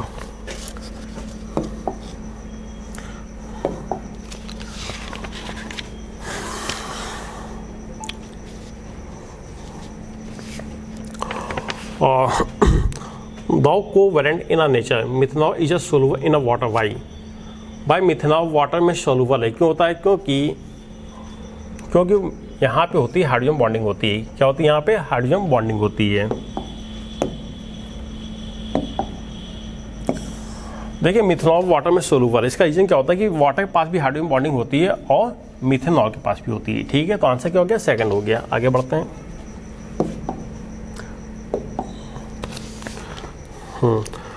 विच of the following molecule shows intramolecular hydrogen bonding? ठीक है, अरे यार इंट्रामॉलिक्यूलर हाइड्रोजन बॉन्डिंग क्या होती है? जब एक ही मॉलिक्यूल के अंदर चिलेशन हो। ठीक है, इंट्रामॉलिक्यूल का मतलब होता है कि जब एक ही मॉलिक्यूल के अंदर चिलेशन हो, एक ही मॉलिक्यूल के अंदर चिलेशन हो। ठीक है, देखिए आंसर क्या होगा? फर्स्ट आंसर होगा नाइट्रोफिनॉल। ठीक है, आल्थो nitrophenol.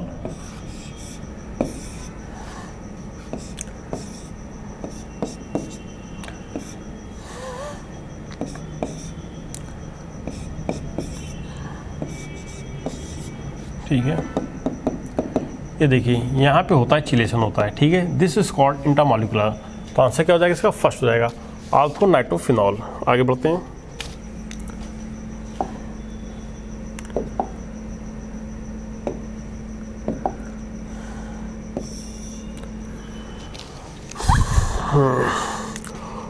What volume of 5 molar Na2SO4 must be added to 25 of 1 molar BaSiO2 to produce 10 gram of barium sulphate? ठीक है, क्वेश्चन कह रहा है कि हमारे पास सोडियम सल्फेट है Na2SO4 आपको दिया गया है 5 मोलर दिया गया है, जो कि रिएक्ट कर रहा है 25 ml और 1 मोलर BaSiO2 से, जो कि रिएक्ट कर रहा है BaCl2 से, जिसकी जानकारी दी गई 25 ml वॉल्यूम दिया गया है और कंसंट्रेशन दी गई 1 मोलर दी गई है। ठीक है, अच्छा भाई प्रोड्यूस बेरियम सल्फेट। क्या बनेगा? बेरियम सल्फेट बनेगा प्लस बनेगा ट्वाइस NaCl। ठीक भाई, और क्वेश्चन ने आपसे सोडियम सल्फेट का वॉल्यूम पूछा है। ठीक है, आइए यहाँ पे इसका वेट आपको दिया गया 10 ग्राम दिया गया है। ठीक है, वेट क्या दिया गया? 10 ग्राम दिया गया है। आइए भाई, अच्छा हम इसका वॉल्यूम निकालना है, तो एक काम करते हैं कि इन दोनों के बीच में रिलेशन निकाल लेते हैं। ठीक है ना, वेट दिया गया है, मॉलिक्यूल का वेट से डिवाइड कर दीजिए आप। तो यहाँ पे हमने क्या किया? इसका मॉलिक्यूल का वेट से डिवाइड कर दिया। ठीक है, इसका मॉलिक्यूल का वेट आ जाएगा 233 हो जाएगा। ठीक है,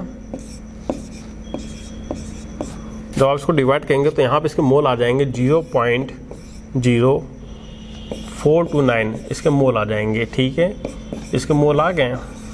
अब यहाँ पे आप देखिए रिएक्शन आपकी बैलेंस है।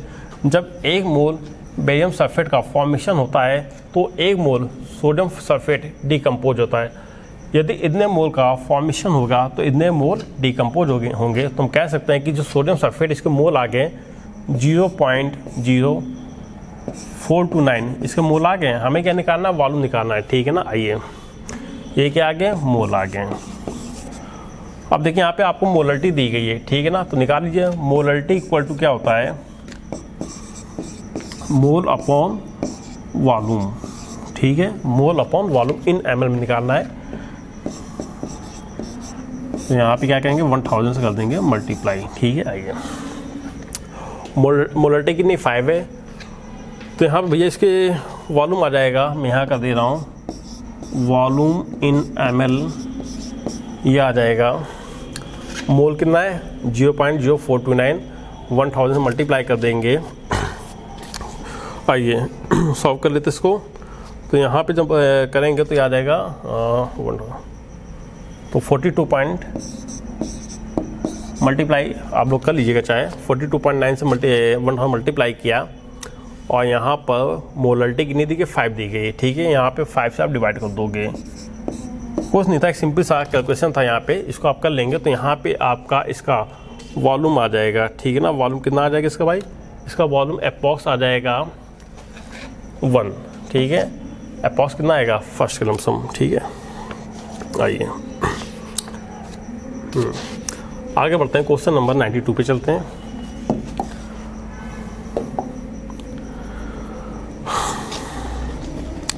Which of the following statement is not a true regarding molecular orbital theory? MOT के अकॉर्डिंग कौन सा स्टेटमेंट सही नहीं है? The atomic orbital of a comparable energies combine to form molecular orbitals. बिल्कुल सही दिया गया है, सही है। अगला क्या है? An atomic orbital is a monocentric while a molecule orbital is a polycentric. ये भी सही है। अगला क्या है? Bonding molecular orbital has a higher energy than anti-bonding molecular orbital. गलत, ये गलत दिया गया, ठीक है ना।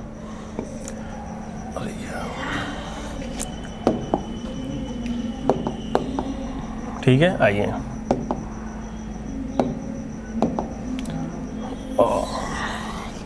ये स्टेटमेंट गलत दिया गया है, ठीक है ना।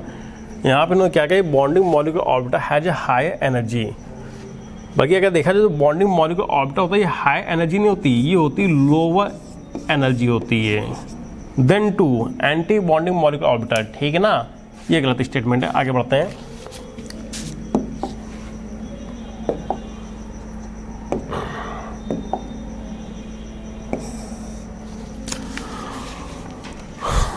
Which of the following statement is the correct regarding the structure of PCl5? हमें सही स्टेटमेंट बताना क्या होगा। PCl5 की बात की जाए, अगर PCl5 की बात की जाए तो यहाँ पे इसका जो हाइब्रिडाइजेशन होगा वो हो जाएगा sp3d हो जाएगा, और ज्योमेट्री हो जाएगी ट्रायंगुलर बाइपिरामिडल हो जाएगा, ठीक है ना। ट्रायंगुलर बाइपिरामिडल हो जाएगा। तो 3 PCl bond lie in one plane and 2 PCl, बिल्कुल सही है। Bond lie above the and below the equation, equatorial होगा प्लेन, ठीक है ना। आइए आंसर क्या हो जाएगा, फर्स्ट हो जाएगा। आगे बढ़ते हैं।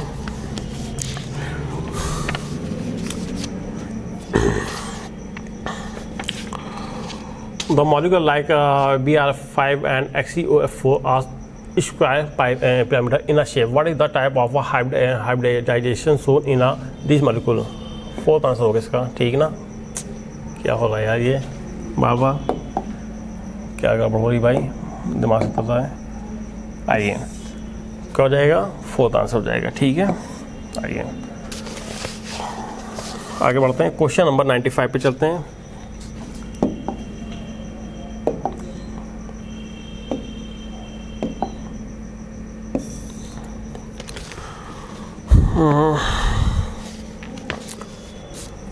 क्वेश्चन क्या है कि हमारे पास गैस का मिक्सचर है, मिक्सचर ऑफ गैस है, मिक्सचर ऑफ गैस आपको दी गई है, ठीक है।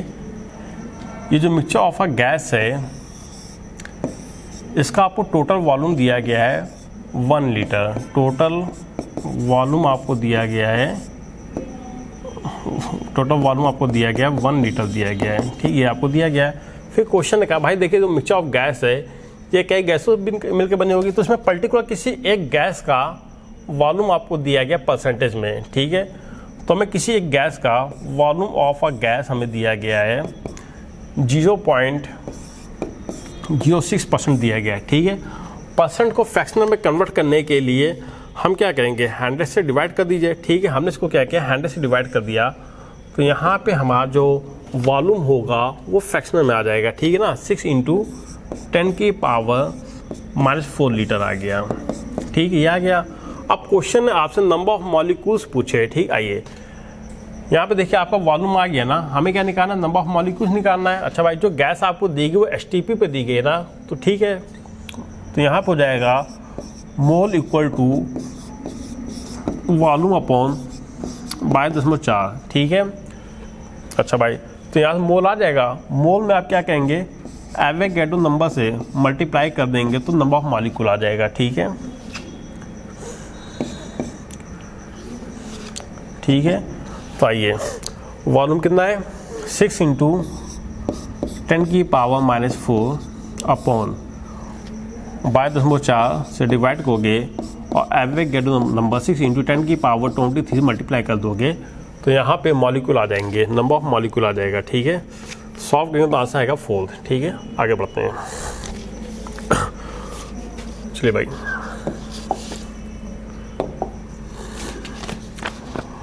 How many oxygen atom will be present in 88 gram of CO2। CO2 gas दी गई है, CO2 गैस दी गई है जिसका वेट आपको दिया गया है 88 ग्राम दिया गया। और क्वेश्चन ने यहाँ पे पूछा है नंबर ऑफ एटम पूछे हैं CO2 गैस में। भाई CO2 मॉलिक्यूल आपको दिया गया है जहाँ पे हमें नंबर ऑफ एटम निकालना ऑक्सीजन के, ठीक है, जिसका वेट आपको दिया गया 88 ग्राम दिया गया है। हमने क्या किया, इसके मॉलिक्यूल का वेट से डिवाइड कर दिया 44 से, ठीक है। यहाँ पे आगे 2 मोल आ गए आपके, ठीक है, 2 मोल ऑफ मॉलिक्यूल आ गए। हमें मॉलिक्यूल के मोल नहीं चाहिए, हमें तो एटम के, हमें तो नंबर ऑफ एटम चाहिए थे ऑफ ऑक्सीजन के, ठीक है। यहाँ पे हमने क्या किया, एवोगैड्रो नंबर से मल्टीप्लाई किया तो यहाँ पे आ जाएगा नंबर ऑफ मॉलिक्यूल आ जाएगा, नंबर ऑफ मॉलिक्यूल आ जाएंगे 12 इंटू 10 की पावर 23 आ गए, ठीक है। हमें क्या निकालना है, हमें निकालना नंबर ऑफ एटम निकालने हैं। तो यहाँ पे ऑक्सीजन की एटॉमिसिटी कितनी दी गई, 2 दी गई है, ठीक है। तो यहाँ पे आप क्या कहेंगे, इंटू कर देंगे नंबर ऑफ एटॉमिसिटी, किसकी, ऑक्सीजन की, नंबर ऑफ एटॉमिसिटी ऑक्सीजन की, ठीक है। तो यहाँ पे कितनी दी गई, 2 दी गई है। तो यह आ जाएगा 24 इंटू 10 की पावर 23 आ जाएगा पहला आंसर। आइए चलिए भाई आगे बढ़ते हैं।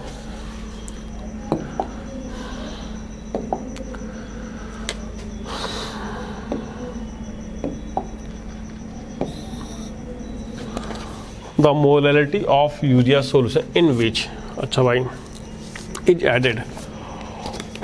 मोलैलिटी पूछी गई आपसे, ठीक है ना, क्वेश्चन आपसे मोलैलिटी पूछी। आइए देख लेते हैं।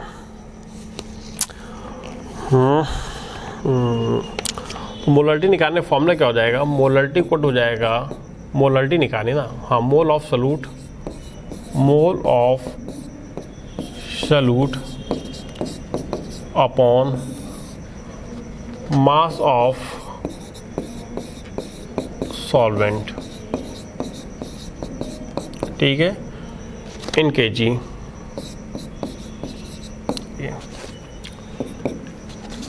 तो सबसे पहले आप क्या करेंगे, आप इसके मोल निकाल लेंगे, ठीक ना। मोल कैसे निकाल लेंगे, आइए भाई। यहाँ पे क्या है कि यहाँ पे आपको वेट दिया गया है, ठीक है। तो पहला आप मोल निकाल लेंगे, तो कैसे निकालेंगे, आइए इधर निकाल देते हैं।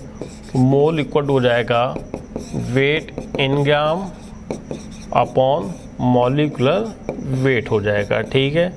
वेट कितना दिया गया है, 0.01 अपॉन मॉलिक्यूलर वेट कितना आता है, 60 आता है। इसको उठा के आप यहाँ पे रखिए, तो 0.01 अपॉन मॉलिक्यूलर वेट 60 इंटू, और हमें क्या चाहिए, हमें चाहिए मास ऑफ सॉल्वेंट चाहिए, ठीक ना।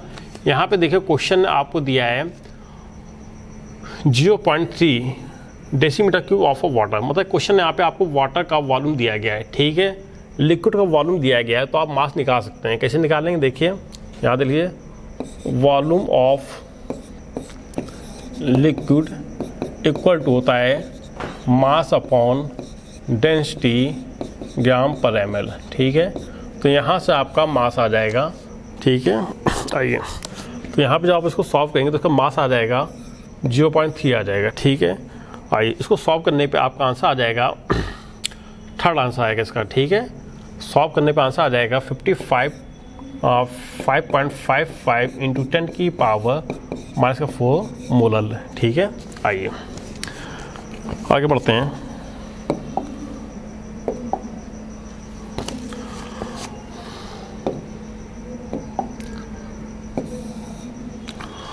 What is the correct dipole moment of ammonia and NF3 is respectively, ठीक है। आइए देख लीजिए भाई, हमें डायपोल मोमेंट देखना किसका ज़्यादा होगा किसका कम होगा, NH3, ठीक है, ये होगा, और ये हो गया लोन पेयर हो गया, ठीक है। अब बात करते हैं NF3 की, बात कर लेते हैं।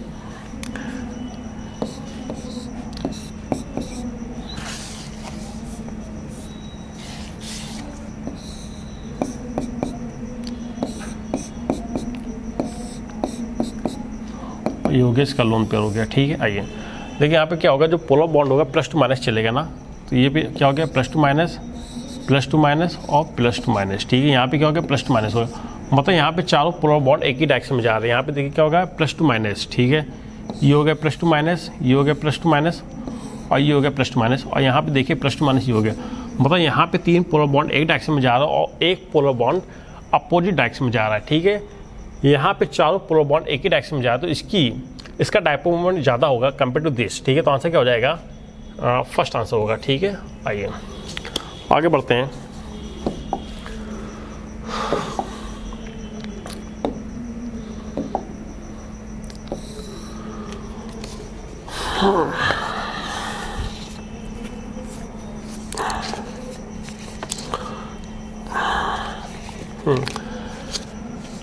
An impure sample of silver 1.5 gram is heated with the sulfur to form 0.124 gram of a silver sulfide. What was the percent yield पूछा गया आपसे, ठीक है। तो यहाँ पे सिल्वर आपको दिया गया है जिसकी हमने रिएक्शन करा दिया सल्फर के साथ, तो ये बनाएगा सिल्वर सल्फाइड बना देगा, ठीक है भाई। यहाँ तो बात क्या हो गई। आइए अब देखिए यहाँ पे क्या है, रिएक्शन पहले आप बैलेंस कर लेंगे। तो यहाँ पे क्या हो गया 2 मोल ऑफ सिल्वर आ गया, ठीक है। 2 मोल ऑफ सिल्वर का मतलब हो गया कि यहाँ पे सिल्वर का जो वेट होगा 216 ग्राम आएगा, ठीक है। हम कह सकते हैं कि 216 ग्राम सिल्वर कंबाइन कर रहा है 248 ग्राम सिल्वर सल्फाइड के साथ, ठीक है ना। यहाँ तो बात क्लियर। आइए अब देखिए यहाँ पे क्या है कि इतना ग्राम सिल्वर कंबाइन कर रहा है इतने ग्राम से, ठीक है। 216 ग्राम सिल्वर बना रहा है 248 ग्राम, ठीक है। अगर इतना सिल्वर इतने ग्राम सिल्वर सल्फाइड का फॉर्मेशन करता है तो 1.5 ग्राम, तो 1.5 ग्राम फॉर्मेशन करेगा, तो 248 इंटू 1.5 बाई आ जाएगा 216, ठीक है। तो उसके लिए ये फॉर्मेशन करेगा 1.7222 ग्राम का, ये इतने ग्राम सिल्वर सल्फाइड का फॉर्मेशन करेगा, ठीक है। आइए देखिए हमसे पूछा गया परसेंटेज यील्ड पूछा गया ना। आइए तो percent of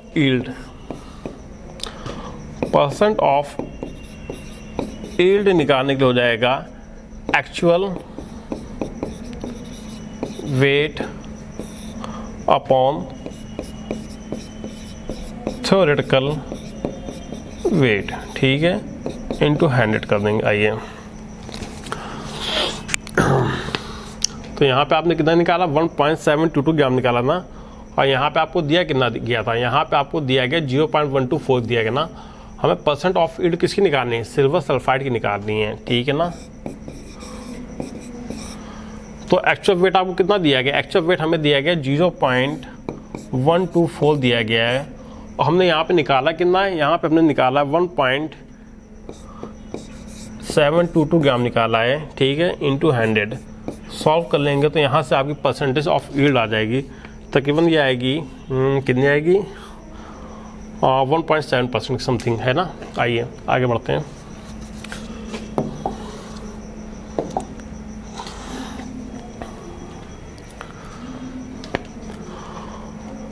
arrange the following in increasing order of covalent character, ठीक है, अकॉर्डिंग टू फैजन रूल। अगर अकॉर्डिंग टू फैजन रूल देखेंगे तो लेफ़्ट टू राइट जाने पे कैटायन का साइज डिक्रीज कर रहा है, तो इसका कोवैलेंट कैरेक्टर इंक्रीज करेगा।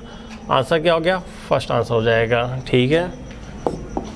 अकॉर्डिंग टू फैजन्स रूल अगर आप देखेंगे लेफ़्ट टू राइट जाने पे कैटायन का साइज डिक्रीज कर रहा है, अगर कैटायन का साइज डिक्रीज करेगा तो कोवैलेंट कैरेक्टर इंक्रीज कर जाएगा, आंसर फर्स्ट हो जाएगा, ठीक है। चलिए ओके।